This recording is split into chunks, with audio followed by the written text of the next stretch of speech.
ठहरिए, कहानी शुरू होने से पहले क्या आप चाय की चुस्की लेना चाहेंगे या शायद एक गर्म रोटी का टुकड़ा?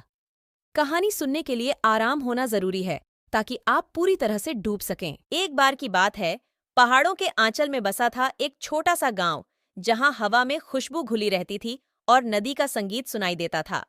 वहां रहता था एक लड़का जिसका नाम था राहुल। वह बहुत होशियार था, लेकिन उसमें एक कमी थी।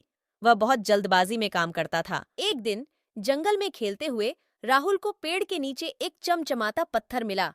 उसे छूते ही अचानक एक परी प्रकट हुई, जिसने कहा, तुम्हारी ईमानदारी से मैं खुश हूँ। यह पत्थर तुम्हें हर चीज तुरंत पाने की शक्ति देता है, लेकिन याद रखना, जल्दबाजी में कुछ नहीं मिलता। राहुल बहुत खुश हुआ। उसने सोचा, अब उसे मेहनत नहीं करनी पड़ेगी। उसने सबसे पहले मिठाई मांगी। पलक झपकते ही उसके हाथ में मिठाई आ गई। उसने फिर खिलौने मांगे, कपड़े मांगे, हर चीज तुरंत मिल गई। लेकिन कुछ दिनों बाद राहुल को अजीब लगा। उसे अब किसी चीज की खुशी नहीं मिलती थी। सब कुछ आसानी से मिल जाता था, तो मेहनत का मजा कहाँ? खेलों में जीतने का रोमांच कहाँ? दोस्तों के साथ मिलकर कुछ बनाने का आनंद कहाँ? एक रात राहुल को नींद नहीं आई। उसने परी को याद किया और सोचा, क्या जल्दबाजी में मैंने सबसे बड़ा खजाना खो दिया? सुबह होते ही राहुल जंगल की ओर दौड़ा।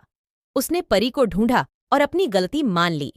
परी मुस्कुराई और बोली, तुमने सीखा ना कि जल्दबाजी में सुख नहीं मिलता।